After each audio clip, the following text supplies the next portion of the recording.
नमस्कार, मैं अभिषेक कुमार आप सभी का स्वागत करता हूं फोकस स्टडी विद अभी में। तो आप सभी को मेरा जय गुरु।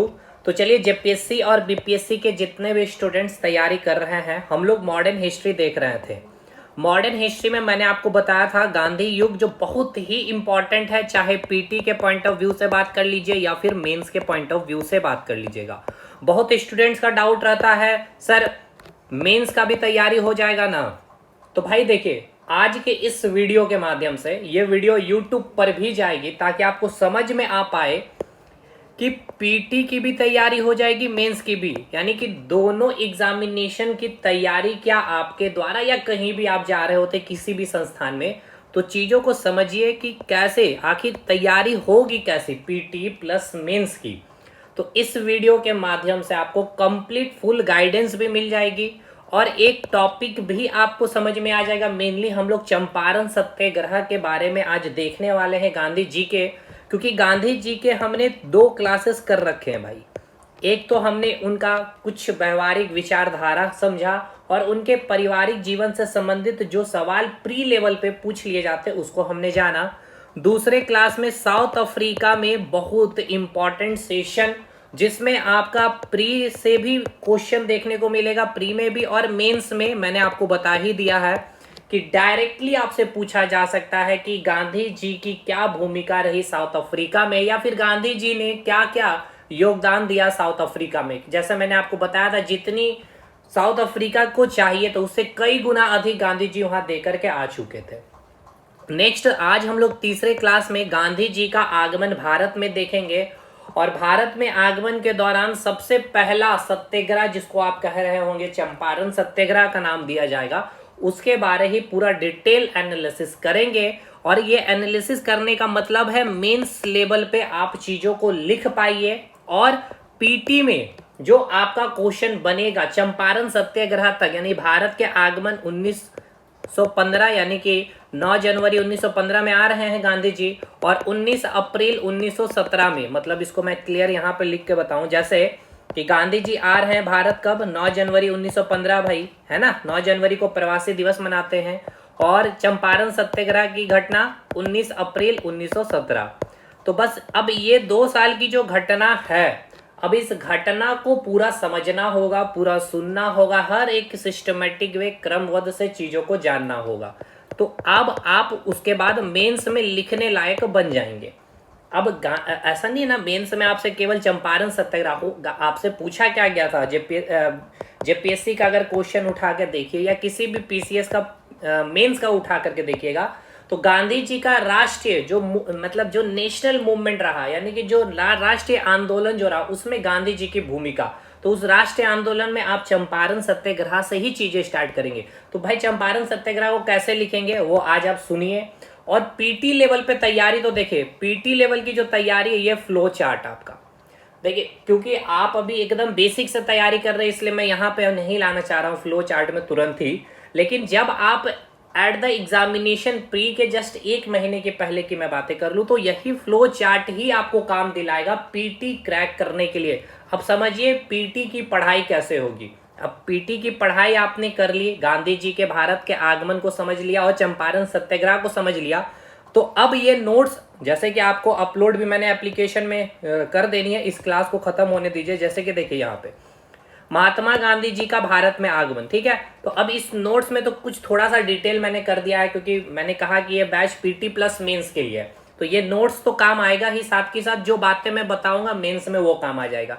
बाकी इसको पढ़ लेने से आपका पीटी भी क्लियर। और सबसे इंपॉर्टेंट ये फ्लो चार्ट है आपका, ये फ्लो चार्ट आप खुद बनाएंगे, प्रैक्टिस करेंगे, रिविजन करेंगे, क्योंकि हर चीज मेरे ऊपर छोड़िएगा। मैं तो दे ही रहा हूँ भाई, नोट्स वगैरह तो दे ही रहा हूँ, लेकिन अल्टीमेट रिवीजन आपको ही करना पड़ेगा।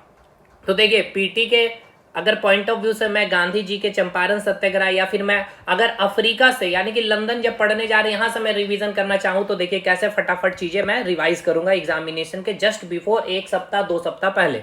1888 में गांधी जी कहाँ जा रहे हैं? लंदन जा रहे हैं। 19 वर्ष की इनकी आयु है। लंदन में यूनिवर्सिटी, अच्छा लंदन क्यों जा रहे थे भाई? वकालत की पढ़ाई करने के लिए, ठीक है, वरिष्ठ की पढ़ाई करने के लिए। 19 वर्ष इनकी आयु है। 3 साल उन्होंने पढ़ाई की 1891 और फिर ये वापस आ गए भारत। और इसी बीच मैंने आपको एक अब यही सब है जो आप मेंस में लिखेंगे। 1789 में क्या हुआ था, फ्रांसीसी क्रांति, और इसका 100 साल हो रहा है 1889। ठीक है, अब प्री का ही क्वेश्चन मैं बता रहा हूँ कि कितना डिटेल आपसे पूछा जा सकता है कि गांधी जी जब लंदन गए हुए पढ़ने के लिए, ठीक है, उसका कौन सा क्रांति की 100 साल पूरा हो रहा। तो भाई बताइए 1789 से 1889 में किसका हो रहा है ये? 1789 में फ्रांसीसी की क्रांति हुई है, 100 साल हुआ पूरा। तो भाई आपको 360 डिग्री तो घूमना ही पड़ेगा। और फिर से मैं यही कहूँ कि केवल किसी भी शिक्षक से पढ़ लीजिए, केवल उसके ऊपर डिपेंडेंट है, चाहे प्री में चाहे मेंस में, तो भाई आप एक गलत फहमी में जी रहे हैं। आपको कंटेंट में वैल्यू एडिशन करनी पड़ेगी। मैं जितना भी लिख करके दे दूं, जितनी भी कंटेंट दे दूं, आपको अपना व्यवहारिक विचार रखना पड़ेगा मेंस में। खैर आगे बढ़े। फिर यहां से आपको पता है 1893 की घटना क्या हुई। एक मुस्लिम व्यापारी है दादा अब्दुल्ला, मैंने बताया था कि बहुत सारे भारत के व्यापारी और कई सारे मजदूरों को, क्योंकि साउथ अफ्रीका और भारत में किसका कब्जा है? अंग्रेजों का कब्जा है। तो कई सारे मजदूरों को एग्रीमेंट करके भारत से साउथ अफ्रीका ले जाते थे, क्या मजदूरी कराने के लिए, कृषि कार्य में या फिर औद्योगिक क्षेत्र में। बहुत सारे बड़े बड़े व्यापारी भारत से अफ्रीका जाते थे, बहुत अधिक मुनाफा होता था इसीलिए। तो एक मुस्लिम व्यापारी है गुजरात के दादा अब्दुल्ला, वो साउथ अफ्रीका के नटाल में, मैप वगैरह याद कर लीजिए, मैंने मैप करवाया है, वो कहाँ है? नटाल में। उनके कई सारे बिजनेस चल रहे हैं, लेकिन उनके ऊपर कुछ बिजनेस में या फिर उनके कार्यों में कुछ केसेस वगैरह हो रखी है। अब उस केस से संबंधित इन्होंने गांधी जी से संपर्क किया। क्यों किया मैंने बताया, इसके पीछे का लॉजिक। गांधी जी भाई लंदन से पढ़ के आए हुए हैं, इनसे 1 साल का एग्रीमेंट कराया कि आप साउथ अफ्रीका चलिए और हमारे केस से संबंधित जो भी बातें हैं भाई उनको उन्होंने बताई, और आप हमारा केस को लड़ने के लिए उनको लेके चले गए। कहाँ? South Africa. तो भाई अब याद रखिए, पानी जहाज से आएंगे, लेकिन कहाँ, कौन से बंदरगाह? तो महाराष्ट्र का अपोलो बंदरगाह और डरबन बंदरगाह अफ्रीका का। यहां से आने के बाद डरबन से ये कहाँ जाएंगे भाई? कहाँ आपको इसकी केस की लड़ाई या फिर जो बिजनेस चल रहा था दादा अब्दुल्ला का? नटाल में। नटाल क्या है?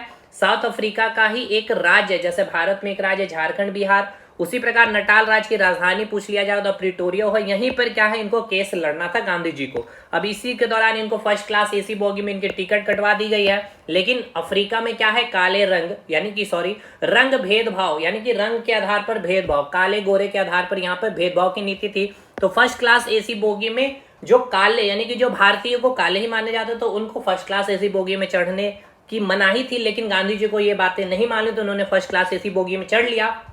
और कुछ देर के बाद ही कई सारे पैसेंजर जो वहां उनके बगल में बैठे थे, उनके साथ उनको कहा गया कि आप कैसे या किस आधार पर फर्स्ट क्लास बोगी में चढ़े। तो गांधी ने टिकट दिखाया, लेकिन वहां पे गांधी जी को पता नहीं था कि यहाँ रंग के आधार पर काले लोगों की अलग ट्रेन है, काले लोगों की अलग बोगियां है, काले लोगों के रहने के लिए होटल अलग है, खाने के लिए चीजें अलग है, हर एक चीज रंग के आधार पर यहाँ पे बटी हुई है।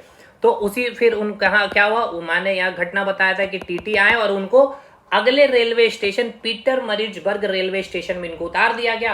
और फिर वहां से मैंने आपको बताया कि फिर किस प्रकार से ये मलंग बाबा, इनको क्यों कहा जाता था, कितने जिद्दी थे, लेकिन फिर भी उसके बाद ही इन्होंने फर्स्ट क्लास एसी बोगी से नटाल पहुंचा किसी प्रकार से। और नटाल पहुंचते ही यहाँ पे मैंने आपको क्या बताया, अगले दिन ये गए केस लड़ने के लिए कोर्ट में, लेकिन अपनी संस्कृति के, गुजरात की जो संस्कृति, माथे पर पगड़ी बांध करके, जिसे देख जज ने भी उनको पगड़ी उतारने के लिए आदेश दिए। लेकिन इसके बावजूद भी गांधी जी ने अपनी संस्कृति बताते हुए एक लंबा चौड़ा भाषण जज को ही सुना दिया।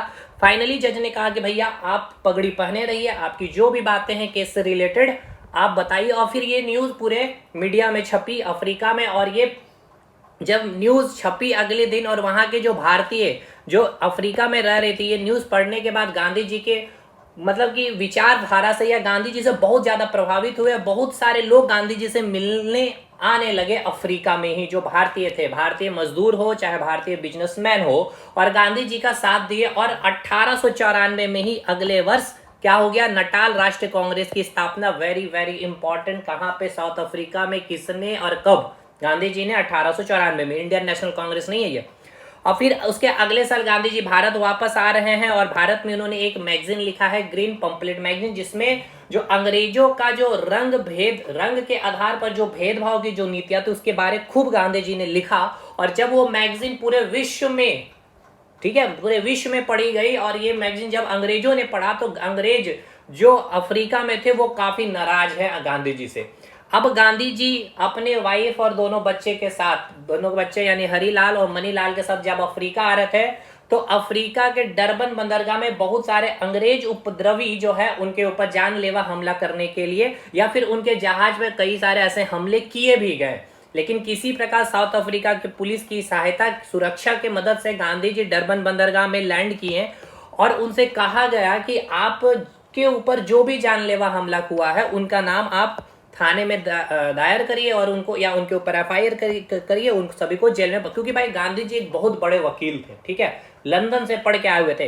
लेकिन गांधी जी ने तब भी यही कहा कि ये जो लोग भी हैं अभी गांधी को नहीं जानते हैं, गांधी के विचारधारा को नहीं जानते, ये जो भी कार्य किए वो अज्ञानता के आधार पर किए, जब ये जानेंगे तो ये खुद में ही क्षमाशील या फिर खुद में ही प्रायश्चित करेंगे। इसलिए अज्ञानता के अभाव में किया गया कोई भी कार्य उसे कोई भी क्या हो उसके माफ कर देना चाहिए। और ये बातें जब सुनी तो वो जो जानलेवा जो उनके ऊपर हमला किए वो लोग भी गांधी जी से काफी प्रभावित हुए और भारतीय भी इसको देख और भी ज्यादा उनसे प्रभावित हुए। फिर इसके बाद वहां पे गांधी जी कुछ दिन रुके और 1901 में ये पूरा वापस अपने भारत लौट आए। और यही 1901 में जब पहली बार, क्योंकि 2 बार है जब गांधी जी वापस आएंगे भारत साउथ अफ्रीका जाने के क्रम में, और यही 1901 में पहली बार इंडियन नेशनल कांग्रेस के अधिवेशन में गांधी जी भाग ले रहे थे। कलकत्ता अधिवेशन था, इसके अध्यक्ष कौन कर रहे थे भाई? दिमसा वाचा। ये सब याद हो, है ना, मैंने बता रखा भाई। और फिर अगले, क्यों अब गांधी जी को साउथ अफ्रीका से भाई लोग लेटर लिख रहे हैं, रो रो करके लेटर लिख रहे हैं कि आप वापस पुनः साउथ अफ्रीका में, और गांधी जी का भी मन भारत में लग नहीं रहा था। पुनः 1902 में वापस भारत लौटे और 1903 में उन्होंने साउथ अफ्रीका में एक साप्ताहिक अखबार बोल सकते हैं, इंडियन ओपिनियन के नाम से प्रकाशित किया। और यहाँ पे इंडियन ओपिनियन का मतलब जो भारतीयों की जो विचार है वो ये अखबार में क्या करते थे, प्रकाशित करते थे। और इनके मेन संपादक या बहुत अधिक समय तक जो इन संपादक में कार्य कौन थे? मनीलाल और मनसुख लाल प्रमुख, कहा जाए तो क्या हो जाएंगे, प्रथम संपादक। ये सब मैंने बता रखा है भाई, प्री के लिए बहुत इंपॉर्टेंट है। अब अगले साल 1904 में ही मैंने आपको बताया था, इंग्लैंड के एक लेखक है रस्किन, जिससे प्रभावित होकर उनकी एक पुस्तक का नाम था अनटू द लास्ट, और इसी के पुस्तक से जो विचारधारा उनके अंदर आई, सर्वोदय शब्द की उत्पत्ति गांधी जी ने की, लेकिन किससे प्रभावित होकर? रस्किन से प्रभावित होकर। ये सब पॉइंट याद है ना। और यहाँ पे सर्वोदय का अर्थ क्या था? सभी का उदय, यानी अंतिम पायदान में बैठा व्यक्ति का भी उदय होना चाहिए, अमीर और गरीब, अमीरों का भी उदय होना चाहिए, गरीबों का उदय होना चाहिए, गरीबों को पैसे से उदय होना चाहिए, अमीरों के अंदर नैतिकता की विचारधारा का उदय होना चाहिए, ठीक है। अब ये सर्वोदय के आधार पर उन्होंने जो लोग थे, अमीर लोगों का क्या हुआ भाई? उदय किया, नैतिकता में उदय की। तो जो अमीर थे वो गांधी जी को कई तरीके से उनको दान दिया, पैसे कोई लोग दे रहे हैं, तो कोई अपनी संपत्ति दे रहे हैं, कोई जमीन दे रहे हैं। तो 100 एकड़ के जमीन में उन्होंने पहला आश्रम डरबन में क्या किया? एस्टेब्लिशमेंट किया, जिसे कहा गया फिनिक्स आश्रम, ठीक है। देखिए भाई ये रिवीजन ऐसे ही होगी प्री लेवल पे। और 1906 में अच्छा, अब यहाँ पे क्या हुआ था? अब इसी समय 1906 में साउथ अफ्रीका में एक एक्ट लाया गया जिसे कहा गया एशियाई पंजीकृत एक्ट। इस एक्ट के आधार पर यह कहा गया था कि जितने भी भारतीय हैं उनको एक कार्ड दिया जाएगा, उनका पूरा डिटेल होगा और आपको 24 घंटे अपने साथ रखनी होगी। और अगर आपको किसी भी समय साउथ अफ्रीका की पुलिस अगर आपको पकड़ती है और आपके पास वो कार्ड ना रहा तो आपको जेल में बंद किया जा सकता है। तो गांधी जी ने इसी के विरोध में कहा कि वह कैसी एक्ट है, और ये पंजीकृत आधार कार्ड जैसे है ना आपके, उसी प्रकार एक कार्ड भारतीयों के लिए ही केवल क्यों, पूरे लोगों के लिए होनी चाहिए। तो इसी का विरोध गांधी जी ने पहली बार किए और यही हुआ पहला सत्याग्रह। 1906 में पूछा जाएगा कब हुआ था गांधी जी के द्वारा, तो भाई साउथ अफ्रीका में ही पहला सत्याग्रह हुआ। अगर भारत ने पूछेगा तो चंपारण सत्याग्रह 1917 में। लेकिन अब यहां से सवाल ये बनता है, सत्याग्रह जो इनका विचारधारा आया गांधी जी, क्योंकि 1906 से पहले वो अंग्रेजों का जो विरोध कर रहे थे किस आधार पर? निष्क्रिय प्रतिरोध। अब निष्क्रिय प्रतिरोध क्या होता है अभी नहीं बताऊंगा, बता चुका हूं।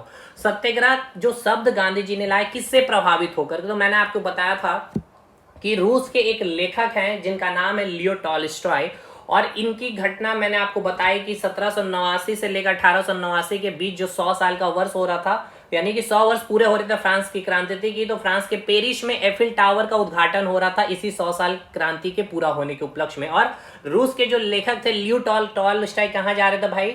वो पेरिस जा रहे थे उद्घाटन करने में और वहां पे भाषण देंगे। तो गांधी जी भी, क्योंकि इस वक्त कहाँ थे? लंदन में थे 1888 से लेकर 1991 तक। तो वो भी वहां गए एफिल टावर को देखने और उसी दौरान उनका भाषण भी सुना और उनके भाषण से इतने प्रभावित हुए कि जब ये वापस साउथ अफ्रीका लौटे तो उनके कई सारे पुस्तकों को पढ़ा और उनमें से एक पुस्तक है, ये सब आपको याद रखना है, the kingdom God is with in you. और इस किताब में ही बताया लियो टॉलस्टॉय ने कि हिंसा की कहीं भी जगह नहीं है और यहीं से गांधी जी ने सत्याग्रह शब्द की उत्पत्ति की। किससे प्रभावित होकर? जो रूस के लेखक है लियो टॉलस्टॉय, और ये आश्रम इन्हीं के सम्मान में ही जोहानसबर्ग में 1910 में दूसरा आश्रम 1100 एकड़ जमीन में, बहुत समझ रहे 1100 एकड़ जमीन बहुत बड़ा होता है। अब 1100 एकड़ जमीन में ये आश्रम अच्छा ये आश्रम बना के कर क्या है? लोगों के अंदर, जैसे कि फिनिक्स आश्रम में सर्वोदय की विचारधारा जागृत कर रहे हैं, अमीरों को बता रहे हैं कि आपकी इतनी संपत्ति, इतनी धन आप क्या करेंगे, लेकर के जाएंगे, आप इसके मालिक नहीं हैं, आप इसके रखवाले हैं। तो लोग वहां से क्या कर रहे हैं, जो अमीर लोग गांधी जी को दान कर रहे हैं, इससे क्या हो रहा है, गरीबों लोगों का उदय हो जा रहा है। अब इस लियो टॉलस्टॉय आश्रम इतने बड़े बनाए, उन्होंने कहा कि सभी भारतीय आकर के रहिए, जिनको कोई भी दिक्कत है, कोई भी तकलीफ है, सब यहीं पर रहिए। आपको कोई भी तकलीफ है, कोई भी मुकदमा है, हम आपके लिए लड़ेंगे, बहुत से कम फीस में लड़ेंगे। इसलिए वहां पे अंग्रेज इनको कुली वरिष्ठर यानी कि वकील कहते थे, क्योंकि मतलब कि कुली की जो भाड़ा होती है ना, उस आधार पर उतने ही पैसे लेकर के ये भारतीयों का केस लड़ रहे थे वहां पे। ठीक, तो अब हुआ क्या, यहाँ पे आश्रम में वो सत्याग्रह का मतलब क्या होता है? सत्य के लिए आग्रह करना। तो सत्याग्रह का अर्थ मैंने समझाया कि पहले आपको जानना होगा कि जो आपकी मांग है क्या वो सत्य है, और अगर सत्य है तो हम सत्याग्रही अगर है तो हम उसके लिए आग्रह करेंगे, कोई भी हिंसात्मक रूप नहीं लेंगे, कोई भी तोड़ फोड़ आगजनी जैसी घटनाएं नहीं घटना नहीं घटेगी, और ना ही ऐसी कोई कार्य करेंगे जिसके खिलाफ हम विरोध कर रहे हैं या सत्याग्रह कर रहे हैं उनको कोई भी नुकसान हो। हम आग्रह करेंगे, अगर मान लेते तो ठीक है, नहीं तो हम बैठे रहेंगे जब तक कि हमारे आग्रह एक्सेप्ट नहीं किया जाए। जो और मैंने बताया जो सत्याग्रही होते हैं वो निडर होते हैं, उनको मौत से भी डर नहीं लगता। खैर, अब अगला एक और कानून आ रहा था अफ्रीका में 1913 में, ये एक्ट आया था कि प्रति व्यक्ति को क्या करना, 3 पाउंड टैक्स देना है, और जिनकी भी शादी ईसाई के विधि से विवाह नहीं हुई है तो भाई उनकी शादी क्या हो जाएगी, अवैध हो जाएगी। अब ये जो एक्ट था ये खास करके महिलाओं को बहुत ज्यादा झकझोरा, और खास करके गांधी जी की वाइफ कस्तूरबा गांधी इस एक्ट की बढ़ चढ़ के विरोध की, क्योंकि अगर आपकी शादी ही अवैध हो गई भाई तो आपकी बाल बच्चा भी अवैध है, आपकी संपत्ति भी अवैध हो गए। तो कस्तूरबा गांधी ने इस एक्ट का बढ़ चढ़ के विरोध किया, और फिर से पूरा गांधी जी और उनकी वाइफ मिल करके इसको बहुत जोर शोर से दूसरा सत्याग्रह किया अफ्रीका में ही। और इसी के आधार पर, अच्छा ये याद रखिएगा, जो पहला सत्याग्रह इस एक्ट के एशियाई पंजीकृत एक्ट के आधार पर इनको ये प्रथम बार जेल भी गए थे गांधी जी साउथ अफ्रीका में 1908 में, ये सब पूछेगा पीटी में। और इस एक्ट के विरोध में यानी कि जो प्रति व्यक्ति को 3 पाउंड टैक्स देना होगा, और जिनकी शादी ईसाई विधि के आधार पर नहीं हुई है उनकी शादी अवैध घोषित होगी। तो इनके विरोध पे बहुत ही जोरदार सत्याग्रह गांधी जी और कस्तूरबा ने की, और इसी विरोध के आधार पर इनको जेल में भी बंद किया गया था। तो पहली बार कस्तूरबा गांधी जी को भी क्या किया गया था, जेल में बंद किया गया था साउथ अफ्रीका में। लेकिन ये एक्ट का विरोध पूरे विश्व में किया गया, ठीक है। अंग्रेजों ने भी इस एक्ट का विरोध किया, जो अफ्रीका के जो वहां पे जज ने जो ये एक्ट को पारित किया था। तो इसके देखिए अंग्रेजों का भी काफी दबाव रहा साउथ अफ्रीका के ऊपर। तो फाइनली जाकर के गांधी जी और कस्तूरबा को जेल से बाहर निकाला गया, और इस एक्ट के बदले अगले 1914 में एक एक्ट लाया गया, इंडियन रिलीफ एक्ट। इसमें यह कहा गया कि जो प्रति व्यक्ति 3 पाउंड टैक्स है ये देना नहीं होगा, और जो भी भारतीय हैं आपकी विवाह ईसाई विधि से हो चाहे नहीं हो वो बिल्कुल मान्य रहेगी, ठीक है। तो यहां तक आपका साउथ अफ्रीका। और फिर इसके बाद अच्छा एक बात और मैंने बताया भूल गया था कि पिछले क्लास में भी नहीं बताया, जो लियो टॉलस्टॉय जो रूस के लेखक थे वो इतने मतलब कि इनसे गांधी जी इतने प्रभावित हुए, और उसी भाषण में, यानी भाषण कब था ये आपका 1789 में फ्रांस की क्रांति हुई, इसकी 100 साल 1889 में जो ये भाषण दे रहे हैं लियो टॉलस्टॉय, कहाँ पे भाई ये भाषण दे रहे हैं, पेरिस जो एफिल टावर का उद्घाटन में। और यहीं पे इन्होंने भविष्यवाणी कर ली और चेतावनी भी दी कि प्रथम विश्व युद्ध बहुत जल्द देखने को मिलेगा। और फाइनली 1914 से 1918 में ये प्रथम विश्व युद्ध देखने को भी मिला। अब इसी दौरान 1914 में ये रिलीफ एक्ट आया और प्रथम विश्व युद्ध छिड़ गया। अब गांधी जी परमानेंटली अस्थायी रूप से अब वापस भारत लौटेंगे, ठीक है।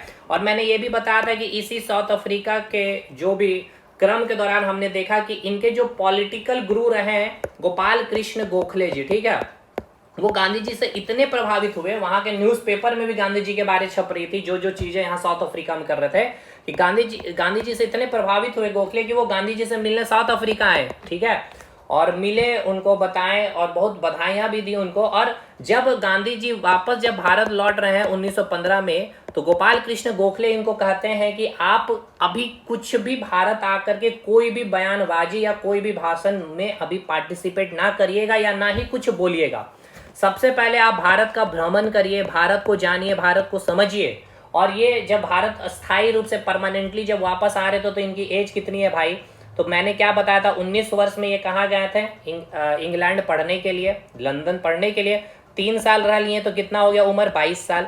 अब 22 साल में जब ये प्रैक्टिस कर रहे थे तो यहीं से अब ये चले गए थे अफ्रीका, और अफ्रीका में 22 साल नहीं 2 साल, उसके बाद 2 साल तक रहे, प्रैक्टिस किए, यानी अब इनकी उम्र हो गई गांधी जी के 24 साल। और इसके बाद फिर अफ्रीका गए और अफ्रीका में 22 साल रहे, यानी कि टोटल इनकी उम्र कितनी हो गई है, 46 वर्ष।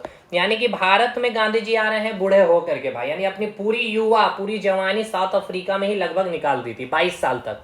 तो अब ऐसा नहीं है जवानी निकल गया या बुढ़ापा आ गया, तो गांधी जी आपने देखा कि किस प्रकार का कार्य, अभी मैं आपको बताऊंगा अभी जब हम लोग पढ़ेंगे पूरे गांधी एरा के बारे में, कि जो इनका योगदान रहा राष्ट्रीय आंदोलन में। तो 46 वर्ष की उम्र में जब ये परमानेंटली भारत लौट रहे तो गोखले जी बता रहे कि भाई तुमने जो नाम, जो फेम जो पाई है, जो कमाई है, उसको यूं ही गवा मत देना, क्योंकि आपकी जो इमेज भारत में या पूरे विश्व में बन चुकी थी, क्योंकि पीटर मरीजबर्ग वो जो स्टेशन में गांधी जी को उतारा गया था, आज वहीं पे गांधी जी की बहुत बड़ी स्टैच्यू देखने को भी मिलती है।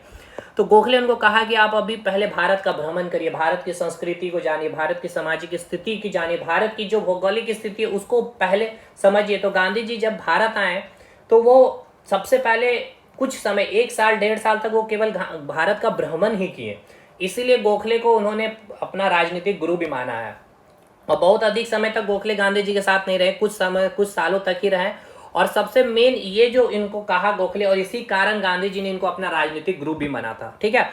अब फाइनली 9 जनवरी 1915 को, जैसा आपको पता है क्या है भाई, गांधी जी भारत आ रहे हैं। 9 जनवरी को प्रवासी दिवस मनाते हैं। प्रवासी दिवस का मतलब मालूम है, यानी ये मेंस में अभी हम लोग डिस्कशन करेंगे। देखिए ये तो मैं पीटी लेवल पे पूरा लेके चल रहा हूँ, इतना मैं आपको एक्सप्लेन कर रहा हूँ, इसलिए इतना समय लग रहा है रिविजन करने में भी। इतना आप जब खुद से रिविजन करेंगे तो समय नहीं लगेगा। और जब प्रथम विश्व युद्ध यानी 1914 से 18 में जो प्रथम विश्व युद्ध स्टार्ट हुआ, इस प्रथम विश्व युद्ध में गांधी जी का क्या नजरिया था, क्या मानना था। गांधी जी देखिए नहीं चाहते थे, अभी 1914 से 18 तक की बातें अगर देख लिया जाए तो गांधी जी चाहते ही नहीं थे कि अंग्रेज भारत को छोड़ करके जाए। अब क्यों ये सब को खैर छोड़िए, ये सब बहुत मेंस लेवल पे हो जाएगा, अभी हम लोग उस पर डिस्कशन करेंगे। अभी हमें रिवीजन करना पूरा चंपारण सत्याग्रह तक। तो प्रथम विश्व युद्ध में गांधी जी ने भारतीय सभी युवाओं को कहा कि आप अंग्रेजों का साथ दीजिए। प्रथम विश्व युद्ध में अंग्रेज की जो सेना में जो जाकर के बहाल होइए और अंग्रेजों के साथ दीजिए। तो इसी के आधार पर या फिर इसी से प्रभावित होकर अंग्रेजों ने गांधी जी को सर्जेंट का नाम दिया। सर्जेंट मतलब होता है कि कोई भी सेना में आप जब भर्ती कराते हो तो उनको सर्जेंट कर दिया जाता है, और एक उपाधि दी केसरे हिंद की उपाधि। नेक्स्ट 1915 में गांधी जी जब भारत आए तो उन्होंने अपना पहला आश्रम जो है कोचरब आश्रम, देखिए ऑप्शन में ये नहीं मिलेगा, साबरमती आश्रम या सत्याग्रह आश्रम ही मिलता है, लेकिन पहला आश्रम इनका यही था जहां उन्होंने सबसे पहले चरखा चलाया था, ठीक है। कहाँ है, अहमदाबाद में, ये गुजरात में स्थित है। और 1916 में पहली बार गांधी जी बीएचयू के उद्घाटन में भाग ले रहे थे एक सार्वजनिक सभा में, और वहां पहली बार सार्वजनिक सभा में भाषण देंगे गांधी जी, ठीक है। बीएचयू के उद्घाटन में 1916 की बात है ये, और आपको पता होना चाहिए बीएचयू के उद्घाटन में मदन मोहन मालवीय जी का बहुत बड़ा रोल है, और मदन इसके पीछे भी अब एक अलग कहानी है जो हम आगे अभी देखेंगे मेंस की क्लास में। तो यहाँ पहली बार गांधी जी सार्वजनिक सभा में भाषण दे रहे हैं, और आपको पता है गोपाल कृष्ण गोखले जी क्या बोले थे कि अभी कहीं भी आपको भाग लेना नहीं है, कहीं भी भाषण देना नहीं है। और यहाँ भाषण लिए, और भाई भाषण में भी ऐसा बात बोले कि सब लोग वहाँ चुपचाप बैठे। मतलब क्या बोल रहे गांधी जी, जो वहां लोग बैठे, क्योंकि भाई देखिए बीएचयू के उद्घाटन में कौन लोग आए हुए थे, सारे अमीर अमीर लोग थे जो एक अच्छे सोशल स्टेटस में थे, कोई मंत्री होगा या कोई एक अच्छे स्टेटस में, वो लोग पार्टिसिपेट कर रहे थे। और गांधी जी को भी यहाँ निमंत्रण दिया गया था, क्योंकि गांधी जी बहुत फेमस हो रखे थे उस समय, क्योंकि उनकी जो कार्य शैली रही साउथ अफ्रीका में, इस कारण। और इसमें जब इनको भाषण देने को मिला तो इन्होंने बड़े ही उटपटांग भाषण, देखिए वो गरीबों के हित के लिए, क्योंकि इसी भाषण से मनसा पूरी क्लियर हो गई थी गांधी जी कि ये आगे चल के गरीबों के लिए बहुत कार्य कुछ करने वाले हैं, ठीक है। खैर अब ये क्या भाषण दिए उस पर हम लोग बाद में मेंस का वो चर्चा होगा। अब अगले इसी समय 1917 में इन्होंने साबरमती, मेन ये आश्रम का नाम था सत्याग्रह आश्रम, जिसको बाद में कहा गया साबरमती आश्रम, साबरमती नदी के किनारे गुजरात के अहमदाबाद में स्थित है। ठीक है। 1916 में इंडियन नेशनल कांग्रेस का लखनऊ अधिवेशन हुआ था जिसमें गांधी जी ने भाग लिया था, जिसके अध्यक्ष कौन थे? अंबिका चरण मजूमदार थे अध्यक्ष, ये सब याद रखना है। और पहली बार, अब याद रखिएगा, भारत में आने के बाद पहली बार इंडियन नेशनल कांग्रेस में जो पार्टिसिपेट किए थे कब? तो 1916 में। और इससे पहले जब साउथ अफ्रीका में थे तो 1901 में कलकत्ता अधिवेशन में, याद रखना है, जिसके अध्यक्ष धिमसा वाचा थे। याद है ना भाई ये सारी चीजें। और इसमें ही गांधी जी की मुलाकात किससे होते हैं? राजकुमार शुक्ल। राजकुमार शुक्ल कौन है भाई? चंपारण के एक किसान है ये, ठीक है, जो काफी परेशान थे नील की खेती। अब ये सब हम लोग आगे देखेंगे, डिस्कशन करेंगे। और इसी में गांधी जी की मुलाकात राजकुमार शुक्ल से होते हैं। और फिर इसके एक बड़ी कहानी आप चलेंगे, जानेंगे किस प्रकार राजकुमार शुक्ल भी जिद्दी थे और फाइनली वो गांधी जी को मनवा करके ही रहे बिहार ले जाने के लिए। और ऐसा नहीं है कि इस अधिवेशन में गांधी जी से मिले और इन्होंने अपनी पीड़ा बताई और गांधी जी चले गए थे चंपारण, ऐसा नहीं था भाई। अब इसके जब आप जानेंगे तो कम से कम मतलब एक लंबा समय, यहाँ से 1 साल तक, ठीक है, वो गांधी जी के कई सारे अधिवेशन में भाग लेंगे। गांधी जी के जहां बैठक होगी वो चले जाएंगे, वहां से उनको बुलाएंगे, गांधी जी इनको टालते रहेंगे। और फाइनली कलकत्ता का जो अधिवेशन हो रहा होगा, ठीक है ना, वहीं पे अभी हम लोग देखेंगे। खैर, तो फाइनली 7 अप्रैल 1917 में राजकुमार शुक्ल देखिए कलकत्ता में गांधी जी से मिलने आते हैं, ठीक है, और बिहार आने के लिए तब जाकर के गांधी जी तैयार हुए। ठीक है, देखिए 1916 का जो लखनऊ अधिवेशन में इनसे मुलाकात हुई 7 अप्रैल, मतलब 1 साल के बाद गांधी जी तैयार हुए चंपारण, क्योंकि गांधी जी इनको टाले जा रहे थे। इनको लग रहा था कि जो चंपारण या जो नील की खेती को लेकर के जो प्रॉब्लम या जो समस्याएं थी जो चंपारण के किसानों की, गांधी जी को ऐसा लग रहा था कि ये अपना प्रॉब्लम, ठीक है, एक व्यक्तित्व प्रॉब्लम अपना लेकर के हमारे पास आ रहे हैं, इसलिए इनको टालते गए। और गांधी जी भी ये देखना चाहते कि भाई कितने ये मतलब कि वाकई इनके साथ प्रॉब्लम है या नहीं, समस्या है भी नहीं। और गांधी जी इनके बारे कहेंगे भी कि ये पहला ऐसा अनपढ़ थे और ये अनपढ़ में भी इतना जिद्दी थे कि वो उनको मनवा ही लिए। चलिए खैर, अगला 10 अप्रैल 1917 में, यानी अगले 3 दिन के बाद ही गांधी जी पटना पहुंचते हैं। और इनकी मुलाकात, इनके एक सहपाठी हैं, इनके एक क्लासमेट है जो लंदन में इनके साथ पढ़ाई किए थे, मौलाना मजहरूल हक से मिले। ये भी चंपारण सत्याग्रह इनके साथ चलेंगे। राजेंद्र बाबू भी मिलेंगे, उनके साथ भी ये लेकर के चलेंगे। और जेबी कृपलानी भी, ठीक है। 19 अप्रैल 1917 में भारत में पहला सत्याग्रह, और कहा जाए तो सविनय अवज्ञा। अब यहाँ पे इसको भी समझना है भाई, सविनय अवज्ञा आंदोलन क्यों कहा गया चंपारण सत्याग्रह को? क्योंकि गांधी जी ने को परमिशन मिला ही नहीं, वहां के जो डीएम थे, जो अंग्रेज अधिकारी थे, उनको परमिशन ही नहीं दिया। क्योंकि जिस प्रकार के फैन फॉलोइंग गांधी जी के साथ उतनी भीड़ आ रही थी, चंपारण में एंट्री करी थी, तो वहां डीएम ने साफ साफ नोटिस दिया कि इतनी भीड़ अगर चंपारण में आती है तो कई तरह की अराजकता जैसे सिचुएशन बन सकती है, इसलिए गांधी जी की परमिशन, एंट्री में परमिशन ही उनको नहीं मिली। फिर फाइनली गांधी जी ने कहा ठीक है, हम यहीं से स्टार्ट, यहीं पे गांधी जी ने बोला कि हम सविनय करेंगे, यानी कि हम विनय, ठीक है, यानी कि हम भाई आपका देखिए इस सविनय अवज्ञा का सविनय मतलब क्या भाई, हम विनय करेंगे लेकिन आपकी बातों को, आपको मतलब नमस्कार करेंगे लेकिन आप जो बात बोलिएगा उसको हम मानेंगे नहीं, ठीक है। खैर वो सब आगे हम लोग डिस्कशन करेंगे। अब इस चंपारण सत्याग्रह में कौन कौन साथ थे गांधी जी के? तो डॉक्टर राजेंद्र प्रसाद, ब्रिज किशोर प्रसाद। अब ब्रिज किशोर प्रसाद के बारे में बताऊंगा आगे। अनुग्रह नारायण सिंह और मौलाना मजरूल हक ने गांधी जी का साथ दिया था। ये सारे नाम याद होने चाहिए, पूछे जा लिए जाएंगे 3-4 ऑप्शन या स्टेटमेंट दे करके या असर्सन रीजन दे करके कि भाई कौन चंपारण सत्याग्रह से संबंधित है या नहीं, या गांधी जी का साथ दिए थे कि नहीं, ठीक है। अब ये आपका ऑलरेडी पूछा जा चुका है बत्तख मियाँ के बारे में, और ये स्टोरी बहुत इंपॉर्टेंट है क्योंकि गांधी जी को जो जहर देने वाले थे यही थे, लेकिन बताए भी यही इन्होंने ही गांधी जी को। देखे ये भाई बहुत गरीब थे, ठीक है, और ये अंग्रेज के अधीन ही काम कर रहे थे। अब खैर ये स्टोरी को अभी जानेंगे मेंस के क्लास में। गांधी जी को इन्होंने, अब ये पूछा गया था बीपीएससी के एग्जाम में, दो बार पूछा गया, दोनों अलग अलग तरीके से। एक तो चंपारण के सत्याग्रह, चंपारण सत्याग्रह में गांधी जी को बचाने वाले कौन थे? तो बत्तख मियाँ ऑप्शन में। दूसरा क्वेश्चन ये पूछा गया था किस आंदोलन या किस सत्याग्रह में बत्तख मियाँ ने गांधी जी की जान बचाई थी? तो अब अहमदाबाद या फिर खेड़ा सत्याग्रह या फिर चंपारण सत्याग्रह, तो लोगों को कंफ्यूजन रहता है, तो चंपारण सत्याग्रह ही, ठीक है। अब इसी मैंने आपको बताया था कि फाइनली जो एक कमेटी का गठन किया जाएगा, चंपारण एग्रोलियन कमेटी, और यही चंपारण सत्याग्रह से संबंधित ही है, जो नील के किसान जो परेशान थे, इनके अधीन एफजी सलाई। अब ये सब हम लोग एक स्टोरी वे में, मेंस में ये तो यही ना चलेगा भाई, इसके ही एक क्रमबद्ध सिचुएशन में मैं पूरी स्टोरी को जोड़ दूंगा और आप लिखने लायक बन जाएंगे। ये आप बस अभी एमसीक्यू पीटी लेवल का भी बन रहा है अभी जो मैं आपको बता रहा हूँ, ठीक है। देखिए, अब गांधी जी भी इस कमेटी के सदस्य थे और बिहार के उपराज्यपाल जो थे एडवर्ड गेट ने ही इसका गठन, तो पूछा जाएगा कौन जो गठन किए थे चंपारण एग्रीगेशन समिति के, तो बिहार के उपराज्यपाल कौन है, एडवर्ड गेट ने किया था। अब एक चीज हमें ये बताइए, आप पॉलिटी भी पढ़ रहे हैं और हमने आपको पढ़ा दिया है संवैधानिक उपचारों का अधिकार यानी आर्टिकल 32 मूल अधिकार में आपने पढ़ा था और मैंने आपको बताया है। और आप मुझे बताइए कमेंट करके, जो लोग भी सुन रहे हैं इस वीडियो को, उपराज्यपाल को जो है क्या क्या उपराज्यपाल के लिए आपने संवैधानिक उपचारों के अधिकार में पढ़ा होगा भाई, रिट जारी करना, ठीक है। तो क्या उपराज्यपाल के लिए, क्या उपराज्यपाल के खिलाफ क्या परमादेश जारी की जा सकती है सुप्रीम कोर्ट के द्वारा या नहीं की जा सकती, बताइएगा।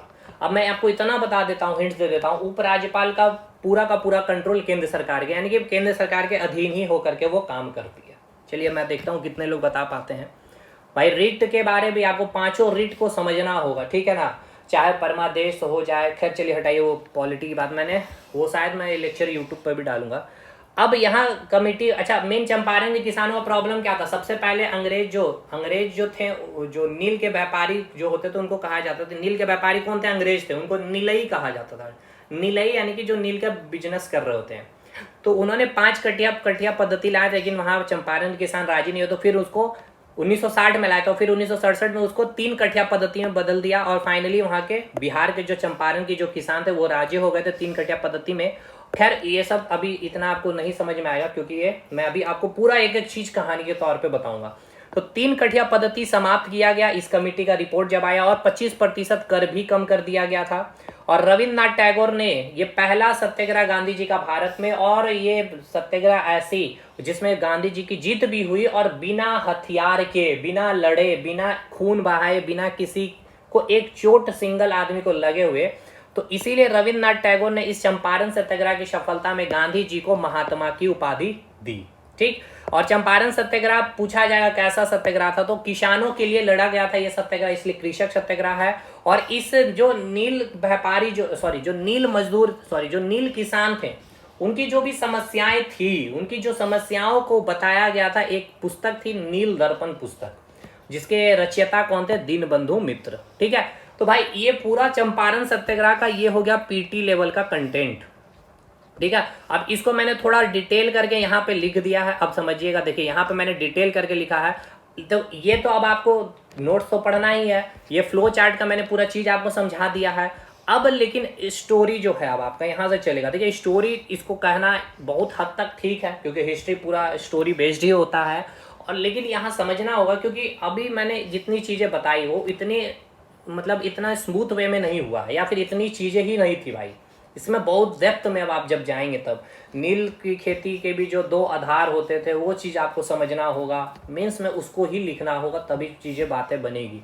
जैसे मैंने आपको डायरेक्ट बता दिया कि राजकुमार शुक्ला गांधी जी से मिल रहे हैं, तो इतने आसानी से नहीं मिले, वो गए वहाँ पे, फिर वहाँ पे क्या हुआ नहीं हुआ वो सारी चीज़ें आपको जाननी पड़ेगी। तो चलिए अब हम लोग, ये पीटी का क्लास हो गया, अब हम लोग मेंस के क्लास में चलेगा। देखिए ये मैंने बस आपको समझाने के लिए, हालांकि ऐसा मैं करता नहीं हूँ क्योंकि आपने देखा साउथ अफ्रीका में गांधी जी को जब आप देखिए, ये मेंस में इस तरह का अगर लिख दीजिएगा इतने स्टोरी को इस प्रकार से, तो क्या चाहिए भाई। लेकिन मैंने जो पढ़ाया वैसे ही पढ़ाऊंगा, ये तो मैंने आपको बस बताया क्योंकि बहुत स्टूडेंट का कॉल आ रहा था कैसे होगा सर पीटी मेंस, दोनों क्या तैयारी होगा। तो भाई देखिए पीटी मेंस मैंने जब बोला तो यही आधार होगा। अब एक चीज और समझना होगा आपको कि देखिए मेंस में हर टॉपिक से क्वेश्चन बनना का पॉसिबिलिटी नहीं होता है। जैसे मॉडर्न हिस्ट्री में अगर आप देख रहे हैं तो डिक्लाइन ऑफ मुगल अंपायर से सवाल बनेगा एकदम चांस है। 1857 के विद्रोह से 2 सवाल, एक तो उसके कारण के बारे में और उसका एक परिणाम पूछ लिया जाएगा, जाके देख लीजिए क्लास, वो शायद यूट्यूब पे नहीं होगा। उसके बाद आपका 1801, तो उसके बाद देखिए अब इसके बाद हमें पढ़ना इंडियन नेशनल कांग्रेस, इसका मैंने वीडियो ही मेरे से डिलीट हो गया भाई, एप्लीकेशन अपलोड नहीं, इसको करूंगा। अब यहाँ से आपका मेंस में क्वेश्चन नहीं बनेगा, ठीक है। अब ये पीटी का ही टॉपिक है, तो पीटी में ही आपको जितना डिटेल उतना मैं करा दूंगा, करा दिया था लेकिन अपलोड ही मैं करना भूल गया, डिलीट हो गया, कर दूंगा। इसके बाद गांधी युग, अब ये गांधी युग से भाई भर भर के चांसेस है, पीटी में भी भर भर के क्वेश्चन, मेंस में भी बहुत तरह के क्वेश्चन बनेंगे, समझ में आ गया। तो बस मॉडर्न हिस्ट्री यहीं समाप्त हो जाता है। तो इतना बोलने से समाप्त नहीं होगा, क्योंकि आप अभी देखते चलिए बहुत क्लास गांधी जी में युग में लेके चंपारण सत्याग्रह में एक क्लास लगेगा। चलिए खैर लेट नहीं करेंगे, भाषणबाजी जब कम, लेकिन ये चीज़ समझना होगा ना भाई, आपको भी तो पता होना चाहिए चीज़ें जो पढ़ रहे हैं कहीं से भी पढ़ रहे हैं, तो आपको अल्टीमेट कहीं से पढ़ लीजिए, सिलेक्शन वो कहीं नहीं होगा, आप खुद से सिलेक्शन लेते हैं, ये याद रखिएगा, ठीक है। चलिए अब यहाँ से आगे कंटिन्यू करते हैं। गांधी जी का आगमन पहले भारत में समझेंगे। चलिए यहाँ पे आ जाते हैं पहले हम लोग टॉपिक में, यहीं से गांधी जी का जो आगमन है यहाँ से सेशन को हम लोग आगे स्टार्ट करते हैं। देखिए जैसा आप सभी को पता है, गांधी जी परमानेंटली यानी कि अस्थायी रूप से, अब ध्यान पूर्वक से सुनिएगा, मेंस लेवल तक का पूरा कंटेंट दे रहा हूं मैं। गांधी जी अस्थायी रूप से यानी कि परमानेंटली अब जो है कहाँ शिफ्ट हो रहे हैं, भारत शिफ्ट हो रहे हैं। कहाँ शिफ्ट हो रहे हैं भाई, भारत शिफ्ट हो रहे हैं, यानी कहाँ आ रहे हैं, भारत आ रहे हैं। तो कब भारत आए थे, 9 जनवरी 1915, है ना, याद करिए, मैंने बताया था यही 9 जनवरी। अगर आपको पता है स्टैटिक पार्ट भी आपने याद किया हुआ, क्या बोलते हैं 9 जनवरी कौन सा दिवस मनाते हैं हम लोग, तो 9 जनवरी को हम लोग प्रवासी भारतीय दिवस मनाते हैं, ठीक है, प्रवासी भारतीय दिवस मनाते हैं। ये जो प्रवासी भारतीय दिवस है इसका मतलब क्या समझ में आता, समझ में आ रहा आपको, यानी कि जो भारतीय हैं जो दूसरे देश में प्रवास कर गए थे उसके लिए ये दिवस है, उनको बुला करके हम लोग उसको क्या करते हैं, सम्मानित करते हैं, सम्मानित उनको किया जाता है।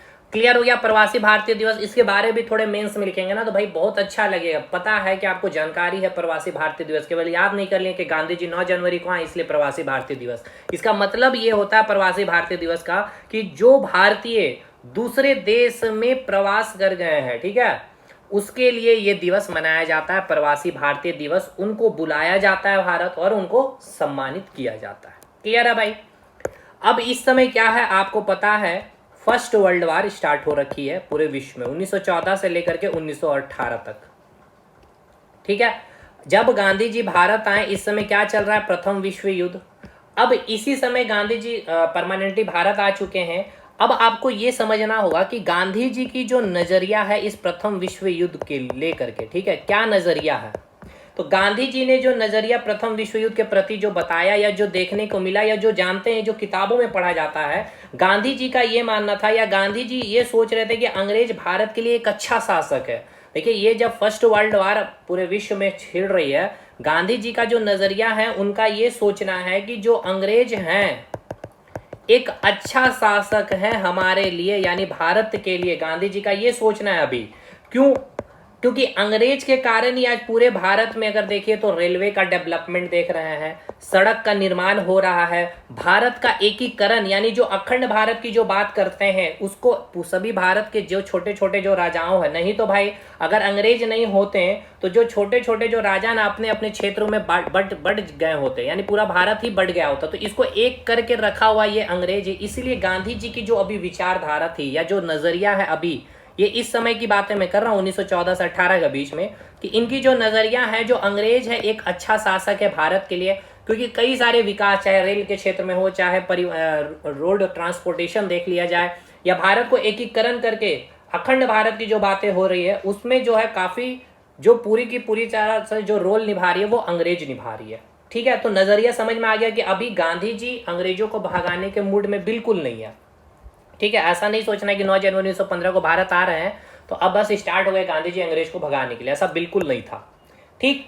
अब आगे बढ़ेंगे यहाँ से। गांधी जी ने भारतीयों से कहा, गांधी जी इस विश्व युद्ध जो आपकी चल रही है, गांधी जी अपने भारतीय युवा से क्या कर रहे हैं कि आप जो है इस अंग्रेज की सेना में बहाल होइए, अंग्रेज के सेना में बहाल होइए। वो सभी भारतीय युवा को प्रोत्साहित कर रहे हैं, मोटिवेट कर रहे हैं, भारतीय युवा में वो चाहे हिंदू हो चाहे मुस्लिम हो, सभी को बोल रहे हैं कि आप इस प्रथम विश्व युद्ध में अंग्रेजों का साथ दीजिए। यानी जो अंग्रेज के दुश्मन है वो हमारे भी दुश्मन है, यानी भारत के भी दुश्मन है। अगर कोई अंग्रेज का कोई भी मुस्लिम कंट्री अगर दुश्मन है तो जो भारत के जो युवा मुस्लिम है वो उनका भी दुश्मन ये मुस्लिम कंट्री हो जाएगा, क्योंकि आप अंग्रेज का साथ दीजिए, क्योंकि ये हमारे लिए भी क्या है भाई, दुश्मन है। तो इस प्रकार से गांधी जी मोटिवेट कर रहे हैं। और आपको पता है अभी तक गांधी जी का जो ऑरा है, जो फैन फॉलोइंग है, या गांधी जी को जो सुनने के लिए या जो वो बोल देते थे लोग मानते थे, तो गांधी जी की बातें या सुन करके तो उनसे मोटिवेट हो करके सभी भारतीय युवा जो थे वो कहाँ भाग लिए, अंग्रेजों की सेना में, और अंग्रेजों के लिए लड़े। क्लियर है। तो जब ये देख करके जो अंग्रेज है, क्योंकि गांधी जी क्या कर रहे, एक प्रकार से जो भारतीय युवा को अंग्रेजों के सेना में बहाल कर रहे थे, तो सेना में बहाल करने वाला को क्या कहा जाता था, सर्जेंट। इसलिए इन गांधी जी को कहा जाता था सर्जेंट भी, ठीक है, सेना में बहाल करने वाला सर्जेंट। और इसी खुशी में जब प्रथम विश्व युद्ध समाप्त हो रहा, तो गांधी जी को अंग्रेजों ने केसरे हिंद की उपाधि दी।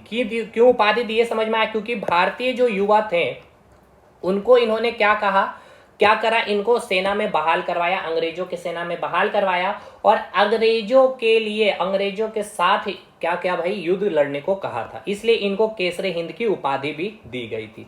क्लियर है यहाँ तक? यानी जो भारतीय मुस्लिम है या भारतीय हिंदू है, वो सभी कहाँ किसके साथ दे रहे हैं, अंग्रेजों का साथ दे रहे हैं, अंग्रेजों के साथ मिल करके लड़ रहे हैं। अब आइए बात होगी गांधी जी, ये हो गया। अब 1916 में पहली बार, जैसा मैंने आपको बताया था कि जो गोपाल कृष्ण गोखले से जब वो मिले भारत आते ही, उनको क्या कहा गया था कि आपको कहीं भी नहीं जाना है, ज़्यादा भाषणबाजी नहीं करनी है, कोई भी उटपटांग चीज़ें आपको नहीं बोलनी, क्योंकि आपकी जो छवि या आप जो छवि बना करके आए हैं साउथ अफ्रीका से, कुछ भी अगर आप ऐसा बोल दीजिएगा, क्योंकि आप भारत की सामाजिक स्थिति, आर्थिक स्थिति, भौगोलिक स्थिति से इतने अच्छे से रूबरू नहीं है, इसलिए आप सबसे पहले भारत का भ्रमण करिए। तो 9 जनवरी 1915 में आ रहे हैं, तो एक साल तक वो पूरे भारत का ही भ्रमण किए, कुछ भी किसी से नहीं बोले, कोई भाषणबाजी या कोई भी सभा में वो पार्टिसिपेट नहीं कर रहे, और अगर कर भी रहे हैं तो बस चुपचाप से बैठे हुए भाई, ठीक है। अगर वो उनको उकसा भी रहे तो वो बोल रहे ना ना, हमें मना किए हैं गोपाल जी ने, इसलिए उनको राजनीतिक गुरु भी वो मानते हैं अपना। 1916 में बीएचयू का उद्घाटन है। अब इसकी कुछ चीजों को समझिए। बीएचयू का उद्घाटन में किसका सबसे इंपॉर्टेंट योगदान रहा भाई, तो मदन मोहन मालवीय, आपको याद होना चाहिए।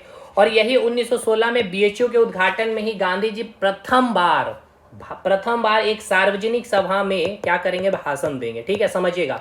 अब इस बीएचयू के उद्घाटन में जो कौन कौन आए हुए भाई, कोई गरीब लोग तो नहीं आए, सारे अमीर लोग आए, एक अच्छे सोशल स्टेटस है जिनका, वो लोग यहाँ पे आए हुए हैं। और इसी में गांधी जी को भी क्या हुआ, इन्विटेशन दिया गया है इनके उद्घाटन में, बीएचयू के उद्घाटन में, क्योंकि गांधी जी भी एक बड़े फेस वैल्यू है उस समय। साउथ अफ्रीका में इनके बहुत अच्छे कार्य की चर्चा पूरे विश्व में चर्चित है, तो गांधी जी भी इस उद्घाटन में भाग लिए हुए हैं। और एक बात समझिएगा, इसमें गांधी जी को क्या हुआ, मौका मिला भाषण के लिए, और फाइनली गांधी जी भी इसमें पहली बार, प्रथम बार आपसे पूछेगा सार्वजनिक सभा में पहली बार गांधी जी भारत आने के बाद जो भाषण दिए थे, कहाँ पे दिए थे, तो बीएचयू के उद्घाटन में। कब दिए थे, 1916 में।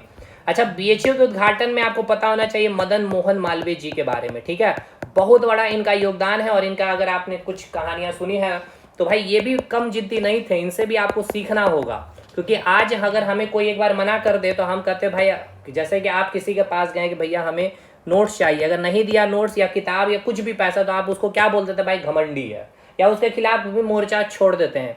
लेकिन मदन मोहन मालवीय के बारे में सुनिए। अब बीएचयू के यूनिवर्सिटी, बीएचयू यानी कि बनारस हिंदू यूनिवर्सिटी, यानी बनारस हिंदू, बात समझिए, हिंदू। और उस समय हैदराबाद के जो निजाम, सबसे अमीर हैदराबाद का निजाम कौन है भाई, मुस्लिम। मदन मोहन मालवीय जी आ रहे हैं इनके पास, हैदराबाद के निजाम के पास सहायता मांगने के लिए कि भाई बीएचयू यानी बनारस हिंदू यूनिवर्सिटी, इतनी बड़ी यूनिवर्सिटी का हमें क्या करना, निर्माण करना है, जिसके लिए हमें सहायता कीजिए, सहायक राशि दीजिए। अब ये भाई हैदराबाद का निजाम जब नाम सुन रहा है हिंदू यूनिवर्सिटी, हिंदू का नाम सुनते ही भैया इनको तुरंत वहां से भगाएं। फिर मदन मोहन मालवीय इनके पास आए, कई बार इनके पास आए, लेकिन इनको किसी तरह से टाल मटोल करके हटा दिए। और फिर एक बार आए मदन मोहन मालवीय हैदराबाद के निजाम के पास, तो फाइनली हैदराबाद के निजाम ने गुस्सा से उनके ऊपर जूता फेंक के मार दिया, ठीक है।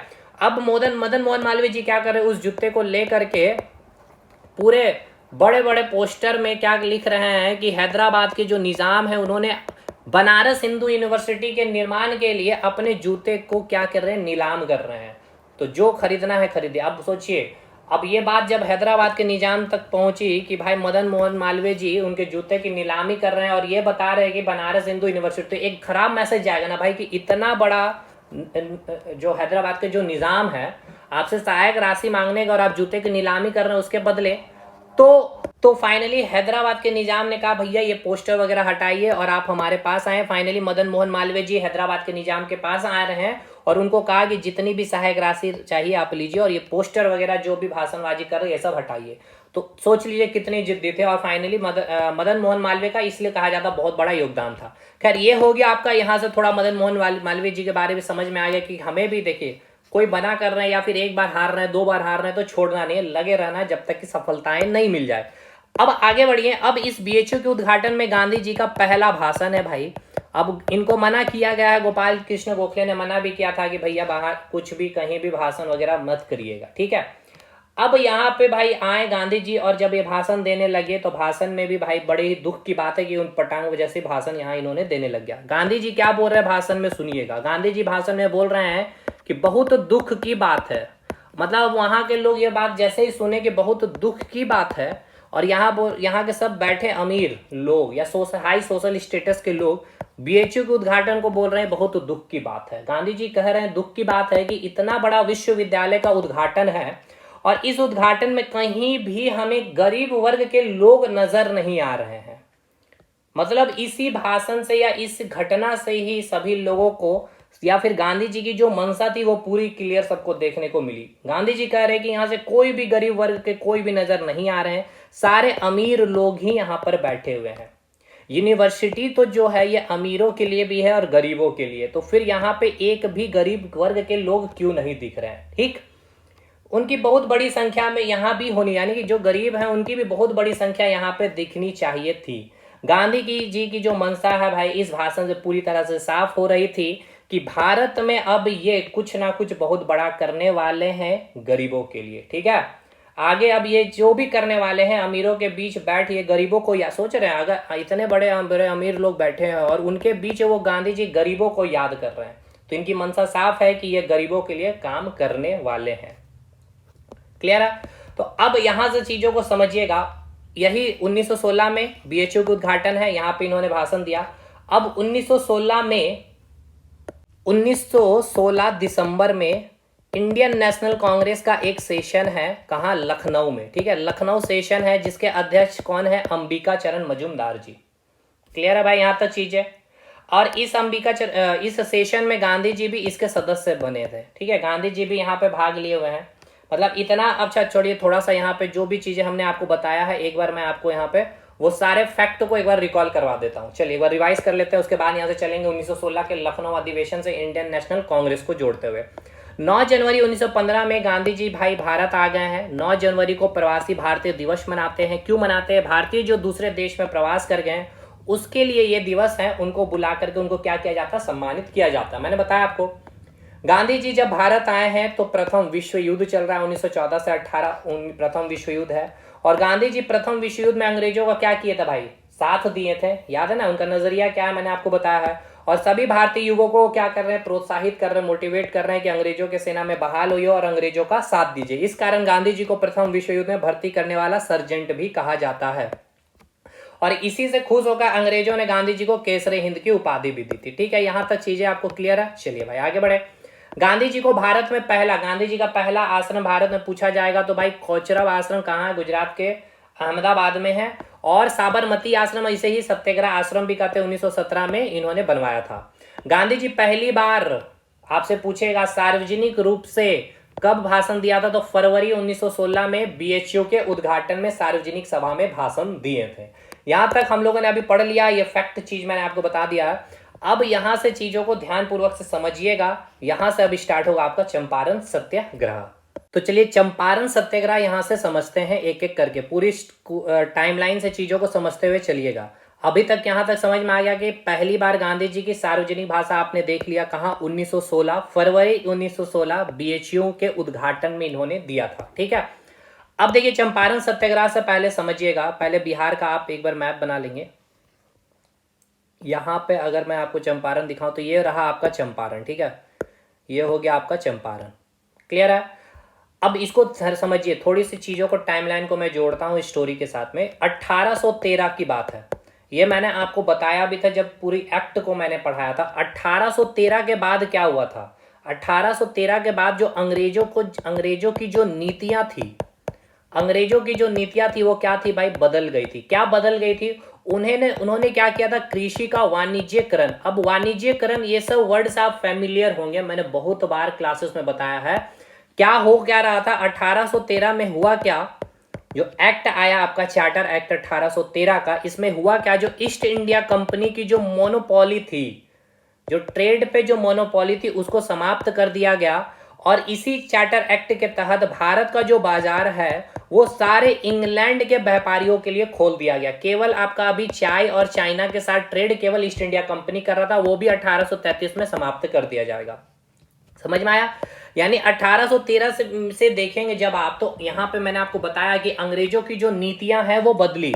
उन्होंने जो कृषि का वाणिज्यकरण किया, वाणिज्यकरण करने का मतलब ये है कि जैसे कि अगर इंग्लैंड में कोई फैक्ट्री है, ठीक है, अब उस फैक्ट्री के लिए जो रॉ मटेरियल चाहिए, अब वो रॉ मटेरियल का भाई उत्पादन अंग्रेज इंग्लैंड में नहीं कर सकते थे क्योंकि वहां की जलवायु अच्छी नहीं है। जैसे कि नील की फैक्ट्री है, ठीक है, नील की फैक्ट्री मतलब जो कपड़े में नील डाला जाता था ना, तो अब वहां पे भाई नील कहाँ से मिलेगा? वहां की जलवायु वैसी है नहीं, वहां की सॉइल वैसी है नहीं भाई। तो काफी आदर्श भूमि भारत का, और उसमें भी सबसे अच्छा आदर्श भूमि बंगाल एंड देन बिहार, अभी मैं आपको बताऊंगा अभी। तो जहां पे नील की खेती इन्होंने करवाया यहाँ के किसानों से, और उस नील को लेकर के कहाँ ले जाया जा रहा भाई? इंग्लैंड के फैक्ट्री में यूज किया जा रहा। तो ये हो गया कि अब देखिए नील का खेती भारतीय किसान आखिर क्यों करे भाई? नील खाने की चीजें है नहीं है, भारतीय किसान को क्या फायदा? कुछ भी फायदा नहीं। इसके बावजूद भी हमारे किसानों से उन्होंने क्या किया? खेती करवाया है। किस लिए? वो अपने, क्योंकि वहां पे इसकी कीमत काफी ज्यादा है। जैसे ही इंग्लैंड पहुंच रही है ये नील, उसकी डिमांड और उसकी प्राइस इंक्रीज होने, इसलिए वो इस प्रकार से, इसे हम कहते हैं कृषि का वाणिज्यकरण। यानी आपसे, यानी आप इसकी, अबे अगर आप नील के जगह गेहूं धान ये सब रोप पे रहे होते हैं तो आप इसको रखेंगे भी स्टॉक में तो खाने में काम आएगी भाई, नील से क्या ही फायदा। और इसके बदले आपको जो मुआवजा भी जो दे रही थी, जो नील के व्यापारी थी, बहुत कम ही दे रहे थे। तो भाई ये हो गया कृषि का वाणिज्यकरण। क्लियर है यहां तक चीजें कि नहीं भाई? ये बताइएगा। तो यहां पे मैंने आपको बताया कि 1813 में हुआ क्या? जो ईस्ट इंडिया की जो मोनोपोली थी उसको समाप्त किया गया। सारे के सारे जो इंग्लैंड की जो कंपनियां हैं, उन सारे कंपनियों को भारत के बाजार को क्या कर दिया गया भाई? फ्री कर दिया गया कि आप सभी आकर के भारत के साथ व्यापार कर सकते हैं। और उनके फैक्ट्रियों के लिए जो भी कच्चे पदार्थ चाहिए, उसमें से मेन जो आपका था वस्त्र उद्योग में, ठीक है ना, जो वस्त्र उद्योग में एक वस्तु थी जो नील के बारे में मैंने आपको बताया था। नील एक महत्वपूर्ण पदार्थ था वस्त्र उद्योग के लिए, जिसकी खेती होती थी इंग्लैंड में पॉसिबल नहीं था, वहां की जलवायु इतनी अच्छी थी नहीं। तो एक तो आपका बंगाल हो गया, ठीक है, बंगाल वाले क्षेत्र में यहाँ पे खेती करवाया। फिर बंगाल के बाद फिर आपका बिहार के चंपारण में। मैं आपको एक एक क्रमबद्ध चीजों को समझाऊंगा। पहले समझिए कि नील की खेती करवाने के पीछे का उद्देश्य और क्यों यहाँ पे कराया गया। क्लियर है? तो वस्त्र का जो उद्योग है, वस्त्र उद्योग के लिए नील जो एक पदार्थ है वो काफी इंपॉर्टेंट है। अब आपसे ये भी समझना होगा कि नील का जो खेती किया जाता था, नील के फल या फिर फूल या फिर उसकी पत्तियां या फिर उसकी जड़ें, क्या उसका इस्तेमाल किया जाता था उस raw, as a raw material, कच्चे पदार्थ की तरह उस फैक्ट्री में? तो याद रखिएगा, नील का जो पत्ता होता है ना, उसका इस्तेमाल किया जाता था। ठीक है, ये सब भी सवाल आपसे पूछ सकते हैं भाई। ये सब अगर सवाल बनेगा तो बहुत टिपिकल हो जाएंगे आपके सवाल। अब नील का उत्पादन के लिए मैंने जैसे बताया कि भारत की जो भूमि है काफी आदर्श भूमि है, जलवायु भी काफी अच्छी है। तो अब यहाँ पे अब एक चीज को मैं बोलूंगा, नीले, ठीक है, नीले कहने का मतलब क्या होता है? जो नील के व्यापारी भाई, ये सारे नील के व्यापारी अंग्रेज होंगे। क्लियर है? समझिएगा। तो अब इसके लिए अंग्रेजों ने सबसे पहले कहाँ चुना? आदर्श भूमि बंगाल को चुना। बंगाल में नील की खेती क्या हुई भाई? प्रारंभ हुई। अब जो नील की जो खेती होती थी, इसके दो तकनीक होते थे, ठीक है, दो तकनीक होते थे। एक को कहा जाता है जिरात और एक को कहा जाता है आसामी बार। देखिए जिरात मतलब क्या है कि जो नील के व्यापारी है, यानी कि जो अंग्रेज होते हैं, वो क्या करेंगे? उस भूमि को, पूरा का पूरा भूमि को क्या करेंगे? खरीद लेंगे और वहां पे जो मजदूर है या जो किसान है उसको क्या कराएंगे भाई? वहां पे मजदूरी करवाएंगे, खेती कराएंगे अपने देख रेख में। ठीक है, एक तो ये तकनीक है। दूसरा तकनीक है आसिम बार, ठीक है, या असामी बार भी इसको कहा जाता है इस तकनीक को। इस तकनीक में जो व्यापारी होते हैं उस भूमि को खरीदेंगे नहीं, ठीक है, किसानों की ही ये भूमि रहेगी। उनसे क्या किया जाएगा भाई? नील की खेती कराया जाएगा, बदले में बोला जाएगा कि आपको इसके बदले में जो भी है भाई मुआवजा आपको दिया जाएगा। और ये पूरी मॉनिटरी कौन करेंगे? वो नील का व्यापारी, यानी कि वो अंग्रेज। ठीक है, ये दो तकनीक है, इसको समझिएगा, जिरात और असामी बार। अब इसको आप लिखेंगे भाई मेंस में, जिरात और असामी बार दो तकनीक है जिस तकनीक के आधार पर नील की खेती अंग्रेज या फिर नील के व्यापारियों ने की थी। अब जिरात एक तकनीक और आसामी बार, ये मैं बताऊंगा बंगाल में और बिहार में कौन सा तकनीक का इस्तेमाल किया गया था। चलिए अब आगे आइए ये क्लियर हो गया। ये दोनों तकनीक से क्या हुआ भाई, नील की खेती होती थी। ये दोनों पद्धति से नील की खेती क्या हुई, सबसे पहले देखिए जो बंगाल की जो मैंने बात की, मैंने आपको बताया कि सबसे पहले आदर्श भूमि बंगाल को चुना अंग्रेजों ने, नील व्यापारियों ने, और इस बंगाल में दोनों तकनीकों से, यानी कि ये दोनों पद्धति से, तकनीक या पद्धति बोल सकते हैं, नील की खेती शुरू हुई बंगाल में। और 1860 आते आते, ठीक है, जो किसान नील की खेती कर रहे थे, यानी बंगाल में जो किसान थे, जो खेती कर रहे थे नील की, जिरात और आसामी बार दोनों तकनीक के आधार पर जो नील की खेती करवाए जा रहे थे नील व्यापारियों के द्वारा, ठीक है, उन सारे किसानों की हालात काफी खराब होने लगी। क्योंकि इस समय अब क्या है भाई, इसी समय क्या अकाल जैसी स्थिति पड़ गई थी, ठीक है। अकाल की स्थिति के कारण अब यहाँ पे खेती कम हो रहा है, अकाल पड़ा हुआ भाई, तो नील की भी खेती कम हो रही है। जो किसान है, अब यहाँ पे धान गेहूं भी उपज नहीं हो पा रहे हैं, तो भाई लोगों को खाने की कमी है। अब ये सारे किसान जो नील की खेती कर रहे थे भाई, तो क्या ये लोग नील खाएंगे, नहीं खा सकते ना। और धान और गेहूं की भी जो खेती है भाई, क्योंकि अकाल स्थिति जो पड़ जाने के कारण धान की और गेहूं की भी उत्पादन कम हो पा रही थी। और ये किसान जो केवल नील की खेती कर रहे थे, अब ये खाएंगे क्या। तो इनकी स्थिति 1860 आते आते बहुत ही खराब होने लग गई, ठीक है, जो बंगाल के जो किसान थे जो नील की खेती कर रहे थे। क्लियर है भाई यहाँ तक चीजें। और इसके बदले अब क्या कर रहे हैं, अंग्रेज इनके ऊपर प्रेशर भी डाल रहे हैं। प्रेशर ये डाल रहे हैं कि भैया इतने में ही आप हमें दे दीजिए, नहीं तो हम लेंगे नहीं भाई। तो भाई अब किसान मजदूर है कि आप हमें 10 की जगह 5 रुपया ही दे दीजिए, कम से कम खाने के लिए पैसे तो मिलेंगे। तो सस्ते दामों में ही जो नील के व्यापारी थे वो नील यहाँ से उठा करके अंग्रेज ब्रिटेन में भेज रहे हैं, ब्रिटेन फैक्ट्री में। और वही चीज वहां पे 10 गुना 20 गुना 100 गुना अधिक प्राइस में वहां पे सेल हो रहा है। वहां बहुत अधिक डिमांड है नील की, क्योंकि नील वहां पे अभी तक उत्पादन हो नहीं रहा था, ठीक है। तो ये जो आप जो देख रहे हैं बंगाल के जो नील के किसान है, उनकी जो पीड़ा, ये सारी पीड़ा को एक पुस्तक में लिखा गया था, नील दर्पण पुस्तक है, जिसके रचयिता है नील बंधु।